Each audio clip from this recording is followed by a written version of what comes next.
Seja bem-vinda, bom dia. Bom dia, Tony, obrigada. Bom dia aos ouvintes da Rádio Cultura. É sempre um prazer. E eu sempre fico pedindo a Deus orientação, né, do que falar para que isso possa impactar vidas, para que isso possa modificar vidas. E realmente esse programa, o seu programa, Tony, tem uma diferença muito grande, porque impacta as pessoas, leva um conhecimento que a gente consegue falar numa linguagem acessível, que as pessoas começam a refletir. A gente tá falando de vida, né? E assim, eu acredito que faz sentido a nossa vida ser dessa forma. Influenciar o outro, né? Com coisas boas, para que cada vez mais a gente tenha qualidade. Uma boa influência é sempre importante. Doutora, para a gente entrar logo no tema, acho que é importante a gente falar um pouquinho, como é que a doutora tem lidado com esse tema, que eu acho que deve ser muito recorrente, né? Que a pessoa idosa é aquela pessoa que esconde a doença, né? Esconde o que está acontecendo com ela, e que isso muitas vezes lá na frente, né? Não vai ter mais como esconder e vai prejudicar até num tratamento, né? Então, para falar um pouquinho sobre isso, tem sido recorrente essa questão? O que é que a doutora tem observado no consultório sobre isso?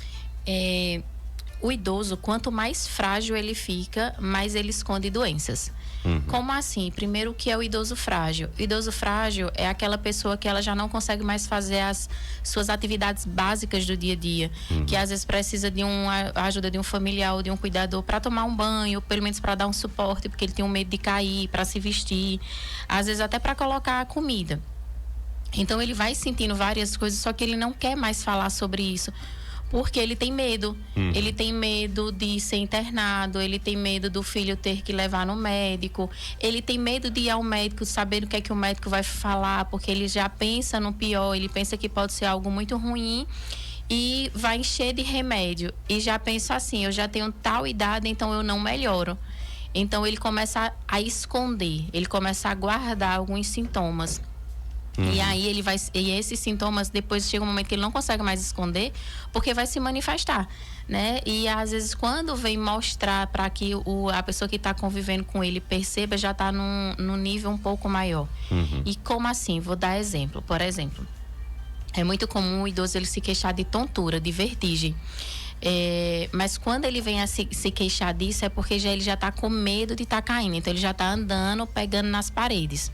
Mas ele já vem sentindo isso há muito tempo. Associado a isso, muitas vezes também ele tem dor no estômago, aquele peso, aquela gastura, agonia, mal-estar, né? Que eles referem de várias formas. Então, dessa forma, eles costumam dizer, eles não falam porque acham que é da idade. E aí vem o quê? Queda. E normalmente eles também escondem as quedas do filho, porque como não quebrou nada, graças a Deus não quebrou nada, não tem nenhum hematoma aparente, ele diz que foi uma queda boba, é besteira. Tanto é que quando a gente pergunta isso no consultório se tem queda, eles negam porque acham que é irrelevante. Mas tudo é relevante. Então, normalmente por trás de uma tontura, por trás de uma queda, existe uma fragilidade, existe uma fraqueza muscular, existe uma alimentação errada, existe um sono irregular, existe o uso de medicamentos de forma errada. O tratamento às vezes até está certo, mas está tomando da forma errada. E aí as pessoas que convivem, os filhos e os cuidadores não vão percebendo alguns sinais, como por exemplo da memória. Então, prestem atenção, né? Eu digo que a gente sempre tem que conhecer o nosso corpo, a nossa forma, mas a gente também tem que estar atento às pessoas de quem a gente cuida. Porque o corpo mostra, sabe? Mostra detalhes. Mas você precisa estar com um olhar atento para você perceber esse detalhe. Porque senão, quando você vem perceber, já está num nível bem mais elevado.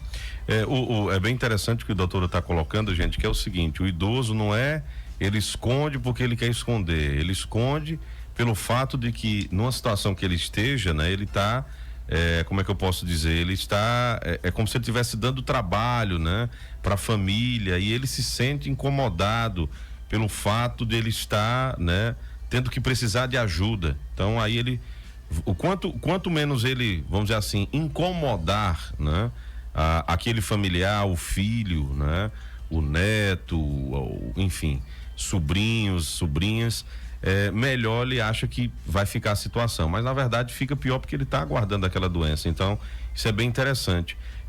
Entra também dentro daquele quesito, né, doutora, de de que o idoso muitas vezes ele acha que sempre é um fardo, né? E a gente já falou de outras oportunidades aqui.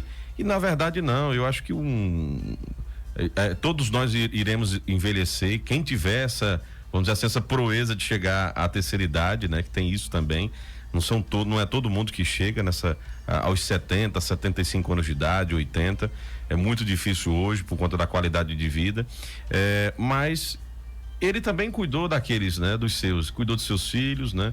Acho que nada melhor do que realmente, se ele necessita de um apoio da família, não custa nada, vamos dizer assim, não é problema, não é assim, não tá fazendo nada demais, tá ajudando o pai, tá ajudando a mãe, né? Um familiar, né? Exatamente. E outra coisa também, Tony, é uma via de duas mãos, né? É uma mão dupla, que eu costumo dizer. Por exemplo, santo de casa não obra milagre, não tem esse ditado? E aí, quando assim, a médica tá falando, então eu tô falando sempre como se eu estivesse falando de terceiras pessoas, mas eu trago o exemplo da minha família. Ontem minha mãe, por exemplo, ela teve febre e aí minha irmã falou, foi conversando outras coisas e disse, mãe teve febre, passa lá pra tu ver ela. E nisso, passou pelo sentido, na correria e tal. E aí quando eu fui falar com elas, por que a senhora não me disse? Ela, não, minha filha, você é tão corrida, você é tão ocupada, não sei o quê, não quis incomodar. Não vou lhe incomodar. Não quis lhe incomodar. E aí por isso que a gente tem que estar falando.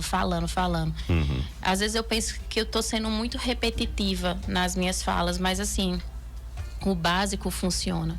Não existe mistério para você ter uma qualidade de vida, para você ter saúde. O básico funciona.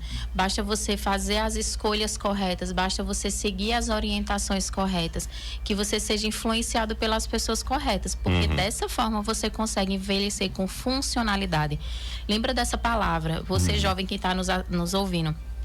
Funcionalidade é o que vai lhe manter com independência, é o que vai lhe levar lá para seus 80 anos de idade, conseguindo tomar banho, se vestir, comer, fazer feira, dirigir. E a depender de suas escolhas, das influências que você coloca para o seu corpo e para a sua mente, você também consegue ainda trazer proteção para a sua memória. Então, assim, o envelhecimento é certo. É certo, né? Se a gente não morrer antes, a gente vai envelhecer. E aí, quais são as nossas escolhas que a gente está fazendo para que a gente se mantenha com independência? Então, eu não quero dar trabalho. Ok, mas o que é que você está fazendo para você não dar trabalho? Então, às vezes é pesado falar dessa forma, mas o que é que eu estou fazendo para que eu não vá dar o trabalho? E outra coisa, o que é dar trabalho? Às vezes, não querer falar as coisas, às vezes não querer ajudar, você está dando mais trabalho. Então, às vezes é melhor você se permitir ter essa humildade de dizer, ei, eu preciso de tua ajuda, tu pode me ajudar? Então, é porque muitas vezes a gente não quer falar sobre isso, porque a gente tem vergonha, porque a gente não quer mostrar nossas fragilidades. Então, eu vejo muito idoso, às vezes, não querer usar uma bengala, às vezes é transicional, às vezes precisa porque teve uma lesão muscular e precisa, mas não quer porque não. Eu não preciso. Aí quer andar pegando numa parede e outra que não tem essa estabilidade e cai. E às vezes usa uma postura corporal, fica aquele encurvadinho, causando mais dor, porque não quer pegar uma bengala, porque associa a uma coisa ruim. E muitas vezes só precisa ser explicado várias vezes, de várias formas, para que ele possa entender. Doutora, até aproveitando também, eu percebo em algumas situações isso. Não sei que com a rotina do seu consultório, se isso é levado, assim, se é também percebido. A gente tem algumas pessoas que estão se aproximando da terceira idade, né? Mas tem gente que não aceita não, viu? Chegar dizer, não quer nem que seja chamado de senhor nem de senhora, né? Não, o senhor está no céu, né? E tem pessoas, a doutora falando aí, não quero pegar a bengala, tal. Tem gente que realmente não chegou na terceira idade, mas é como se ele não tivesse preparado, né, para os desafios da terceira idade. Dos 60 mais, que estão chamando assim a nova nomenclatura. É percebido isso também no consultório. Tem gente que não, eu não sou velho, não gosto de falar a idade e tal. Enfim, existe isso mesmo também? Existe. E como isso atrapalha a sua vida, né? Como isso... quando a gente diz assim, termo pejorativo, é quando você associa algo ruim. Então, o envelhecimento, o idoso, quando você pensa na primeira coisa que vem em sua mente quando vem idoso, você pensa em alguém doente. Você pensa em alguém que está encurvado, com a bengala, tristinho no cantinho. Então você nunca vai pensar num idoso correndo, fazendo academia, indo para um evento. Você não vai associar isso, porque a gente sempre pensa no envelhecimento associado a alguma doença. Infelizmente. Então, no consultório é muito comum os filhos que já são idosos também, que já têm mais de 65 anos de idade, mais de 60 anos, que levam os pais que têm 80 e pouco, eles não se colocam nesse universo. Então, já chega a minha vez. E eu penso, já chegou. Né? Já chegou a sua vez. Você já tem mais de 60 anos e você já precisa de um cuidado diferenciado. Você que tem 40 anos de idade já precisa de um planejamento diferenciado, porque o metabolismo do seu corpo já não é mais o mesmo. Exatamente. Então você precisa entender o que é a importância do músculo, a importância de um osso saudável, a importância de estímulos cognitivos, então a importância do que o alimento faz no seu corpo. Então quando você começa a entender isso, você já está trazendo uma poupança de saúde para o seu corpo, porque como eu disse, o envelhecimento é certo. Como é que você vai chegar lá? Aí são coisas diferentes, são coisas distintas. Podemos pegar pessoas de 60 anos, se for pensar em cronologia, a gente pega duas pessoas de 60 anos, mas que elas tinham funcionalidades diferentes. Tem pessoas de 60 anos de idade que precisam de um apoio para andar, e já tem outros que pegam peso, né? Fazem academia. Então a idade não determina, né? A gente precisa ver todo o status dessa pessoa. Então sim, é muito comum, e o medo e esse preconceito faz com que você fique peregrinando em vários especialistas, e ótimo, mas o especialista vai olhar a especialidade. Como eu atendi uma pessoa essa semana e ela levou o esposo, que já tinha uma idade mais avançada do que ela, e ela disse que não precisava, acho que ela tinha perto dos 70. Mas muito bem, muito funcional, faz feira, arruma casa, dirige. Então, ela não se enxerga com aquela idade, porque a cabeça tá jovem, né? Digamos assim. Mas ela não tinha o médico dela. E aí eu senti um confronto, pensei, ela nunca mais volta pra mim, né? Com o esposo. E aí ela voltou como paciente, que eu fiquei até surpresa. E foi quase 1 hora de consulta, e no finalzinho eu entendi a dor dela. Eu disse, como uma pessoa nunca olhou para a senhora dessa forma? Como é que a senhora está aí há 50 anos sofrendo dessa forma e ninguém nunca lhe ajudou nisso? Quantas noites mal dormidas, quanto aperto no peito, quanto choro guardado, porque não houve uma sensibilidade para olhar para essa dor. Mas eu não estou culpando o profissional da saúde que atendeu ela, porque às vezes chegava com a queixa de dor no estômago, chegava com alteração na tireoide, era uma dor no joelho, então cada um ia tratar aquela dor específica. Mas o geriatra não, o geriatra vai entender com quem mora, como é, o que come, quanto bebe de água. Parece perguntas bobas, mas faz toda a diferença. Que hora vai pro quarto dormir? Dorme, assim que chega, deita, dorme, bola, acorda quantas vezes, como é o xixi. Então tudo isso me diz sobre sua alimentação, sobre sua rotina. O que assiste me diz muito sobre a sua mente, os pensamentos. Então toda pergunta tem um motivo, sabe? Então ali eu acredito que foi uma virada de chave na vida dela, e que mesmo que seja aos 70 anos de idade, mas foi uma virada de chave. Então, de vez em quando eu... Nunca é tarde, né, doutora? Nunca é tarde. Nunca é tarde para... Nunca é tarde. Por isso que eu coloco alguns depoimentos na minha rede social, porque eu penso assim, isso vai influenciar. Atendi uma pessoa de 85 anos de idade, que disse assim, é o último médico que eu venho, viu? Me trouxeram aqui a pulso, chega com a cara bem feia, não aguento mais, há muito remédio lá em casa, essa dor não passa, quer dar velhice, esse espinhaço não fica bom, não sei o que, não sei o que. Eu, tá bom, vamos ver. Mas não estava tratando da forma correta. Não tinha aquela pessoa que desce na hora correta. Com 20 dias depois volta, e não é milagre, e diz, doutora, praticamente eu não tenho dor. Agora eu preciso de força nas pernas, então vamos agora procurar uma forma de trazer mais força. Então, claro que eu não vou deixar você com 20 anos de idade de novo. Exatamente. Mas tem como melhorar. Com certeza. Tem um ouvinte que mandou um áudio, né? Deixa eu aproveitar aqui para trazer o áudio, e a gente traz aqui também para que a doutora possa ouvir. Se vocês tiverem também um comentário para fazer, né? Mandar mensagem, fica à vontade, viu? O programa é de vocês também. Deixa eu colocar aqui. Rony, bom dia. Diga a doutora Marília Costa que eu estou escutando o programa dela. Ela está tratando da minha tia com 90 anos e ainda mais é muda e surda. Eu gostei, tô gostando do tema dela hoje. Muito bem. Viu? Edna. Obrigado, Edna, né? Um abraço, obrigado, minha querida. Enfim, são muitos relatos aqui, né? Sempre as pessoas aproveitando a passagem da doutora aqui também para fazer aqui destacar, né, o tratamento. E como é diferente, e uma coisa que eu percebo, nada contra nenhuma especialidade, né? Mas realmente, gente, quem tem que cuidar de uma pessoa idosa é o geriatra, porque como a doutora colocou, eu vejo uma preocupação da doutora até com a sandália que o idoso precisa usar, porque pode contar muito com a questão das quedas, e aí a pessoa idosa, né, já tem aí as suas deficiências naturais, fisiológicas, ou seja, da idade mesmo, né, de alguns nutrientes e que por exemplo, uma queda, né, uma lesão, uma fratura, né, já é mais difícil. É diferente de você pegar uma lesão num adulto jovem ou então numa criança, rapidinho vai estar bem, né, vai estar recuperado. E com a pessoa idosa é diferente, né? Então, até isso também a doutora analisa, né?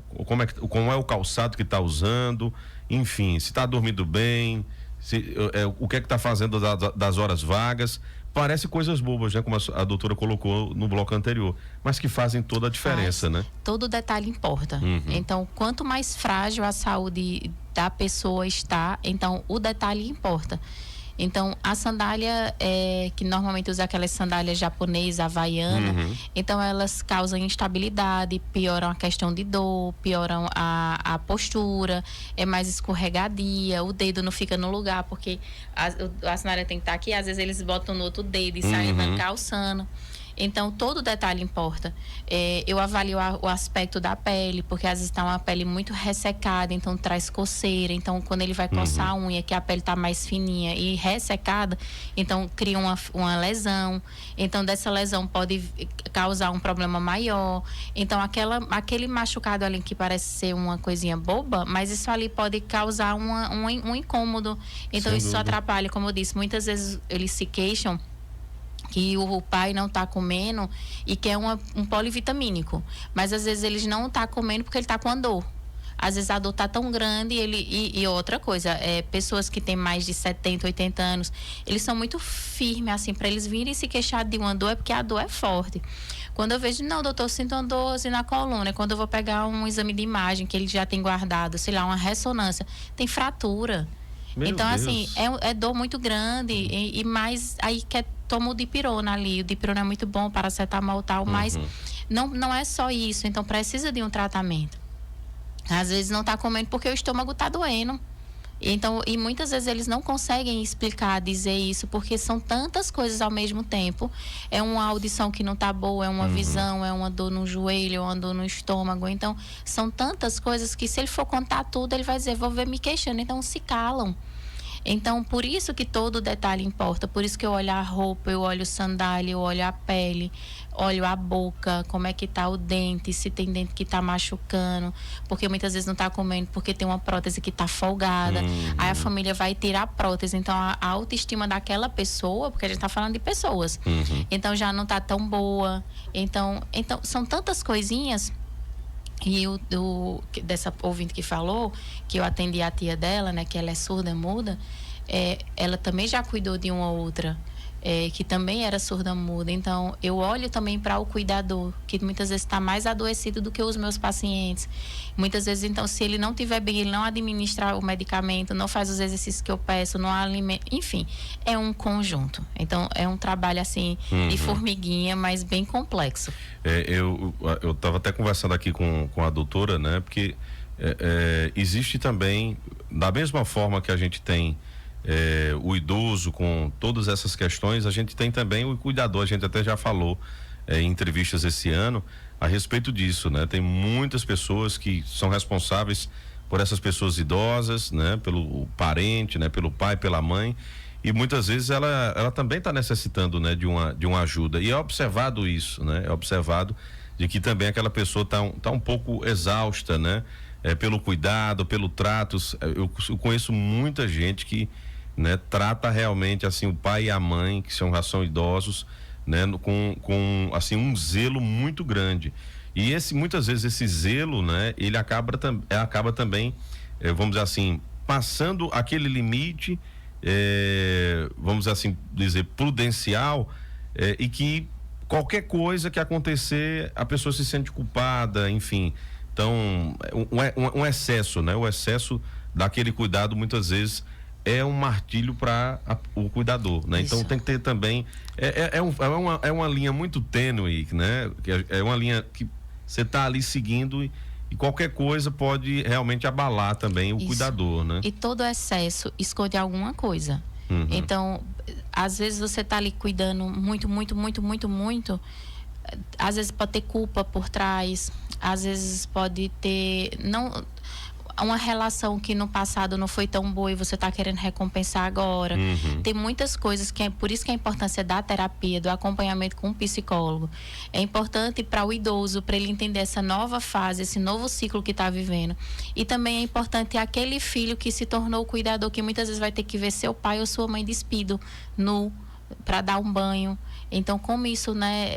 Eu acho que deve ter chegado muitos relatos já para a doutora em relação a isso, né? É difícil de daquele às vezes não via o pai nem de short, porque o pai só vestia calça, porque o homem não mostrava as pernas, porque eu tenho pacientes dessa época, e de repente a filha tem que dar o banho porque não tem um homem, né, para fazer isso, o filho macho. Então, é outra coisa também, né? Um outro desafio, trocar uma fralda. Então, tantas coisas. E quando você pega uma pessoa que está lúcida, né? Quando esse idoso ele é lúcido, ele entende tudo aquilo, mas ele não pode fazer porque tem alguma limitação motora, e o filho ou a filha tem que fazer aquilo, então é outro trauma. Então eu consigo olhar para isso também.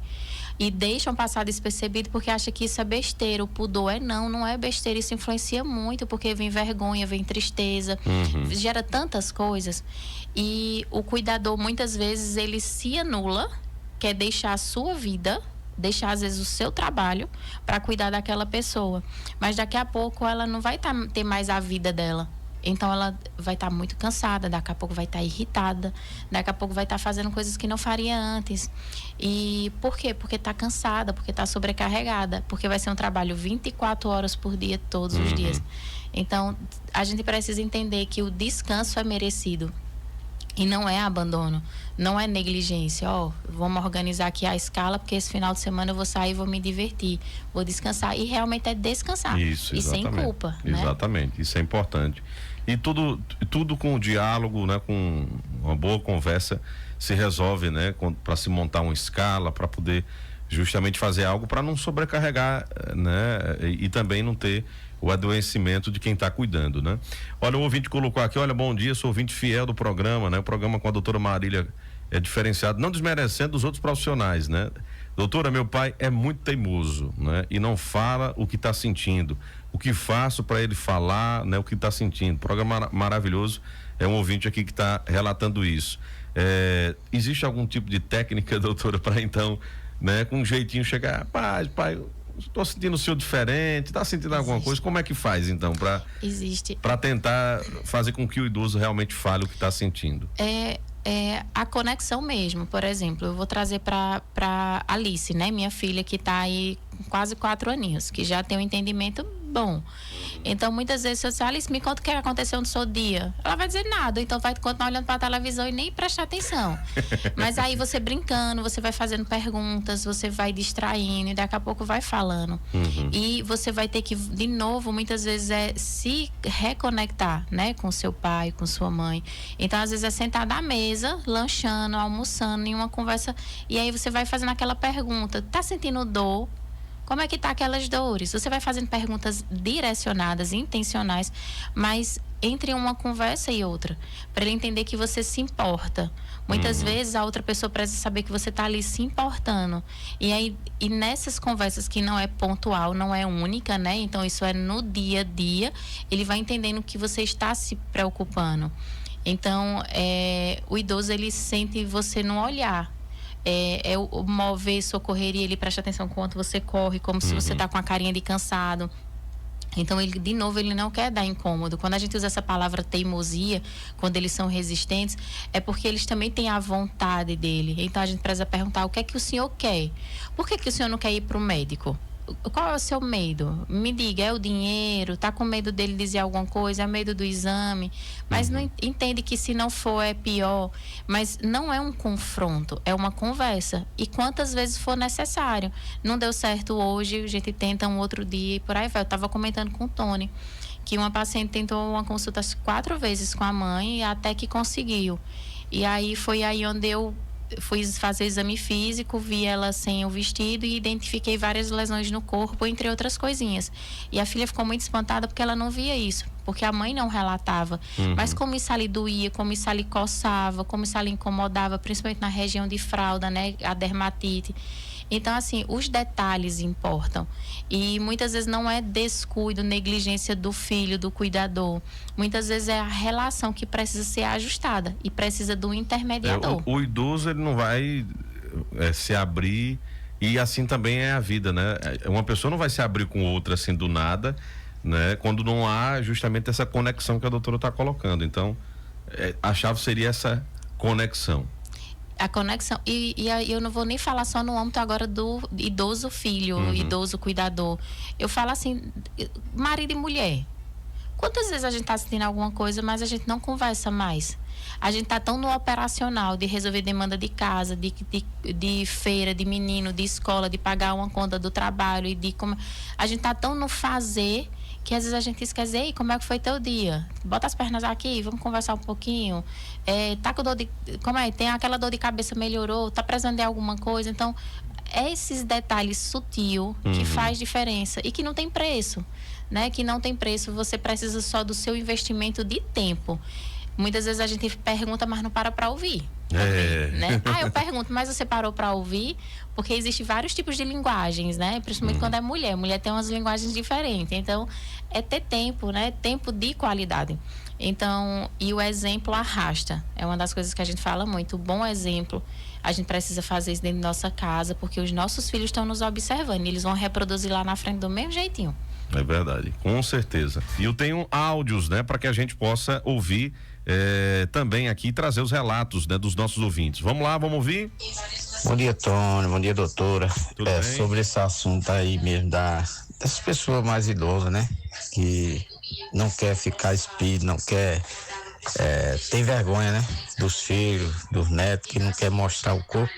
Eu tenho exemplo em casa, porque eu sou filho único e meu avô, primeiro foi com meu avô. Os netos, era quem dava banho nele. Ele ficou 3 anos numa cama e os netos é que dava banho, tirava a barba, e quando era na hora do banho era uma briga, assim, ele queria que tirasse a roupa, que era para dar banho com roupa e tudo, que não era pra gente ver ele nu. E a minha mãe levou ela para fazer uns exames em serra. Quando chegou lá, a médica pediu para ela trocar a roupa lá. Quem disse que ela queria tirar a roupa perto de mim? Quem estava aqui acompanhando ela era eu, né? Que sou filho único. Quem levou ela no médico, levei para fazer uma cirurgia do olho. Outro bateu um elétrico, ela não queria não, né? Tirar a roupa. Eu digo, mãe, é difícil, eu tenho que deixar. Futuramente aí para frente, não, quem sabe, né? Tem que ser eu que vai cuidar da senhora, se eu ainda estiver vivo. Então, parece tudo conforme o que a doutora está falando, né? Tem o relato aqui do ouvinte, né? Filho único e a mãe não se sentiu confortável, né? Na hora do exame para trocar a roupa, né? Na frente do filho, né? E você é filho único, mas eu tenho pacientes que têm vários filhos e acabam um único, né? Sendo o responsável, que é aquele que às vezes não casou, ou então são vários homens e só uma mulher. E aí joga tudo pra mulher, né? Joga tudo pra mulher, então não pode. Então, qual é o conselho, a dica que eu dou pra vocês? Você que é filho único, você precisa de alguém pago, você precisa de um cuidador pago.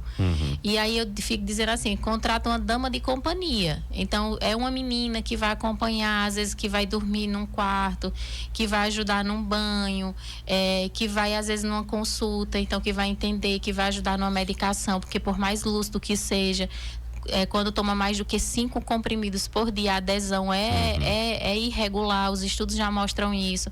Você tem sua vida também, você deve ter sua família, suas preocupações, então acaba deixando algo a desejar, né? Porque a gente não consegue dar de conta de tudo ao mesmo tempo. E se der, vai ser por algum tempo e depois você vai estar doente, né? Porque a cabeça não aguenta, é muita pressão.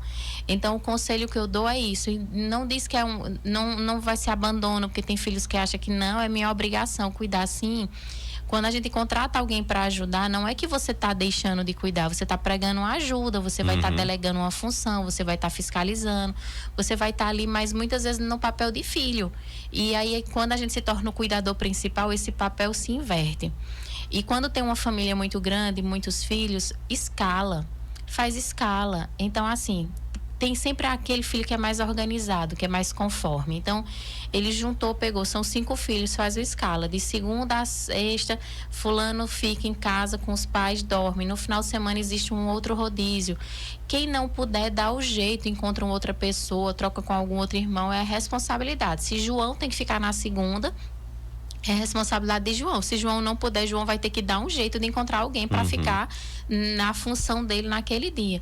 Então, às vezes é preciso um conflito, um confronto, e por um tempo até se estabelecer as coisas. Mas depois que estabelece, fica tudo certo. E aí a gente pensa assim, que o idoso ele não sente, mas ele vê os filhos brigando, aí ele se sente culpado, aí por isso que ele esconde mais as coisas, ele não quer mais contar, ele vai sempre dizer que tá bem. Por quê? Porque ele não quer não é nem causando mais o incômodo, é porque ele tá vendo ali a desavença, como diz o outro, dos filhos, dos irmãos, e nenhum pai quer ver isso.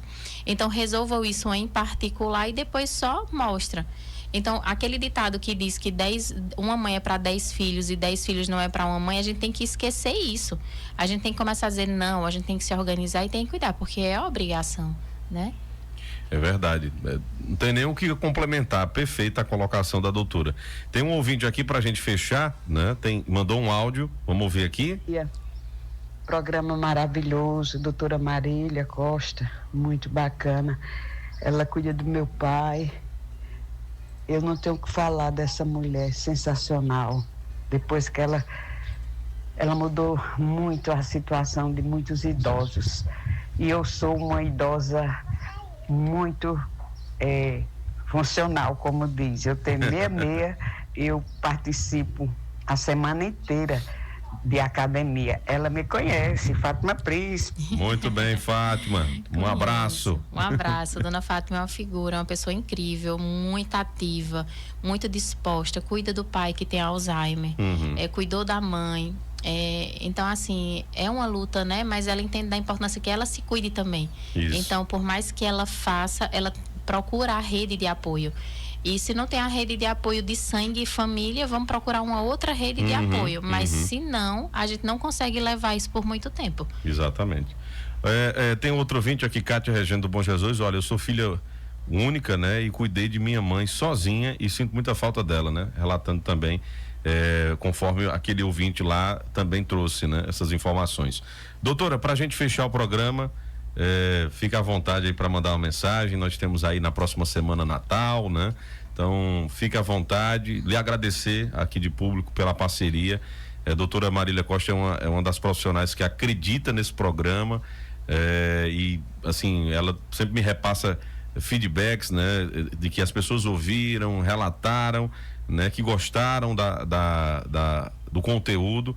E assim, eu fico muito feliz porque a proposta é essa, né? O programa tem mais de 10 anos já no ar, e que a proposta é justamente essa, né? É levar o conhecimento de uma forma leve, de uma forma compreensível, né? Para que as pessoas que estão do outro lado consigam, né, compreender e buscar ajuda, né? Profissional, a gente sempre coloca isso.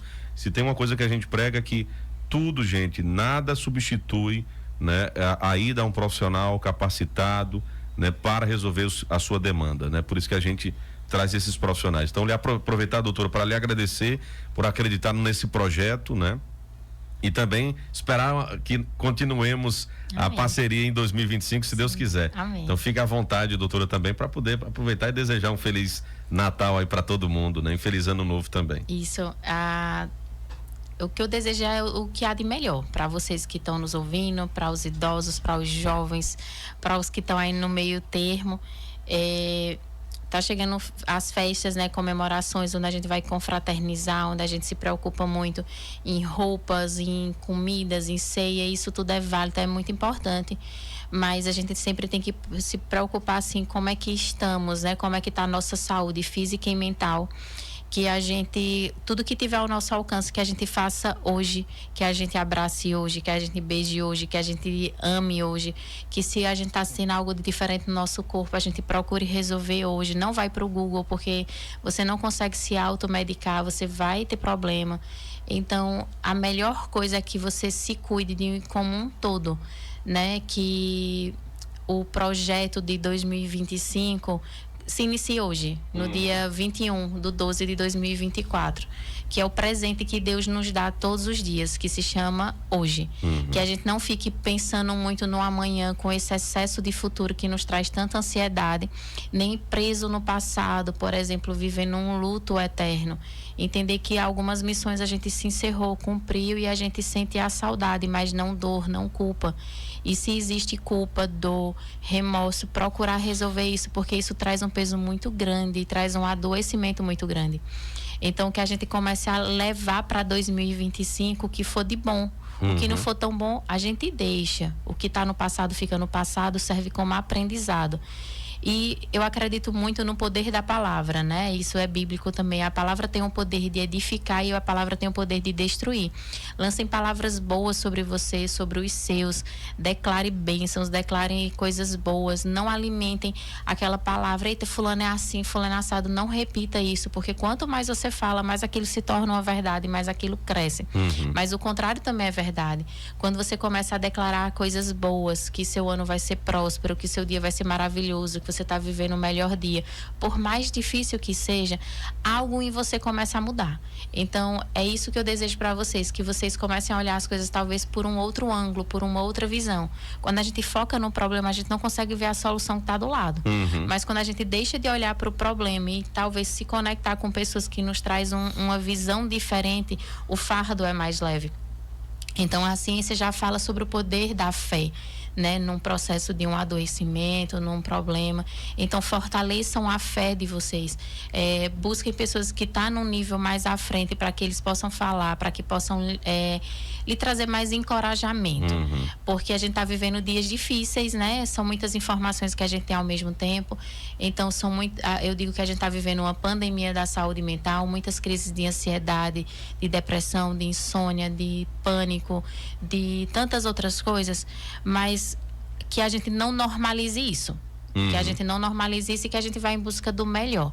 Então, vivam, façam as melhores escolhas alimentares, movimentem o corpo de vocês, se conectem com pessoas boas, com pessoas que falam palavras boas e comecem a se desconectar de alguns lugares que não lhe influenciam de uma forma tão boa. É o que eu desejo para você no próspero ano e que comece a praticar isso hoje. Com certeza. Doutora, um forte abraço, viu? Muito obrigado. Obrigada, Tony. Obrigada. Um forte abraço.